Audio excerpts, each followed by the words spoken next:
हाय दोस्तों, मेरा नाम आरती है और यह मेरी सच्ची प्रेम कहानी है। इस कहानी का अंत शायद वैसा नहीं है जैसा हम सभी उम्मीद करते हैं, लेकिन ये कहानी मेरी जिंदगी का एक अहम हिस्सा है जिसे मैं आपसे साझा करना चाहती हूँ। मैं 12वीं कक्षा में थी जब हमारी मुलाकात हुई। उसका नाम अभिषेक था। वह मेरे स्कूल में नया आया था और उसकी शांति और गंभीरता ने मुझे तुरंत आकर्षित कर लिया। अभिषेक बहुत ही शांत और समझदार लड़का था। क्लास में वह हमेशा सबसे पीछे बैठता और किताबों में खोया रहता। मुझे उसकी यह अदा बहुत अच्छी लगती थी। हमारी पहली मुलाकात स्कूल की लाइब्रेरी में हुई थी। वह एक किताब ढूंढ रहा था जो वहां नहीं मिल रही थी और मैंने उसकी मदद की। उस दिन के बाद से हमारी बातचीत शुरू हुई। हम धीरे धीरे अच्छे दोस्त बन गए। वह मेरी हर बात ध्यान से सुनता और मुझे समझाता था। उसकी सोच और उसकी बातें मुझे बहुत प्रभावित करती थी। हम दोनों की दोस्ती दिन ब दिन गहरी होती गई और मैं उसके बिना अपनी जिंदगी की कल्पना भी नहीं कर सकती थी। एक दिन मैंने हिम्मत जुटाकर उसे अपने दिल की बात बताने का फैसला किया। मैंने कहा, अभिषेक, मुझे लगता है कि मैं तुम्हें पसंद करने लगी हूँ। उसने थोड़ी देर चुप रहने के बाद कहा, आरती, मैं भी तुम्हें बहुत पसंद करता हूँ। हमारे बीच प्यार की शुरुआत हो गई थी।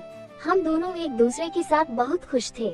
स्कूल के बाद हम घंटों साथ बिताते, एक दूसरे के सपनों और ख्वाहिशों के बारे में बात करते। मुझे लगता था कि हम हमेशा साथ रहेंगे और हमारी कहानी कभी खत्म नहीं होगी। लेकिन जिंदगी हमेशा हमारी उम्मीदों के मुताबिक नहीं चलती। 12वीं के एग्जाम के बाद अभिषेक के पिता का ट्रांसफर दूसरे शहर में हो गया। हमें अलग होना पड़ा। उस दिन हम दोनों ने बहुत रोया। उसने मुझसे वादा किया कि वह मुझे कभी नहीं भूलेगा और हमेशा मुझसे संपर्क में रहेगा। हमने फोन और चिट्ठियों के जरिए एक दूसरे से संपर्क बनाए रखा, लेकिन धीरे धीरे उसकी चिट्ठियां कम होती गईं और फोन कॉल्स भी। मुझे समझ नहीं आ रहा था कि हमारे बीच क्या गलत हो रहा है। मैंने कई बार उसे फोन किया, लेकिन उसने कभी जवाब नहीं दिया।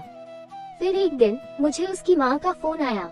उन्होंने बताया कि अभिषेक को कैंसर हो गया है और वह बहुत बीमार है। ये सुनकर मेरे पैरों तले जमीन खिसक गई।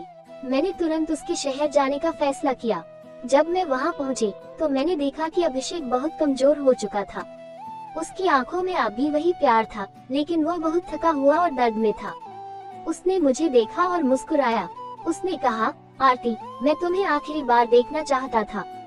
मैं जानता हूँ कि मेरे पास ज्यादा समय नहीं है, लेकिन मैं चाहता था कि तुम जानो कि मैं तुमसे कितना प्यार करता हूँ।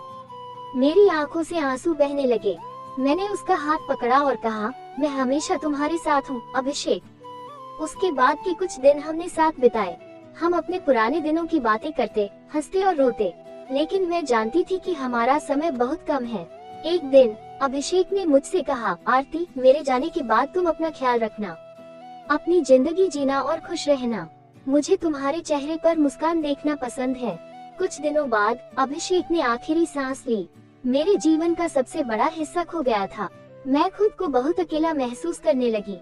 उसके बिना सब कुछ अधूरा लगने लगा। आज कई साल बाद भी मैं अभिषेक को याद करती हूँ। उसकी यादें हमेशा मेरे साथ हैं। उसने मुझे सिखाया कि सच्चा प्यार क्या होता है और यह भी कि कभी कभी प्यार अधूरा रह जाता है, लेकिन उन अधूरी यादों में भी एक अनोखा सुख और संतोष होता है। दोस्तों, ये थी मेरी अधूरी प्रेम कहानी। प्यार हमेशा आसान नहीं होता और कभी कभी इसे पूरा होने का मौका नहीं मिलता, लेकिन ये हमें जीवन के महत्वपूर्ण सबक सिखाता है और हमारे दिलों में एक स्थायी छाप छोड़ जाता है।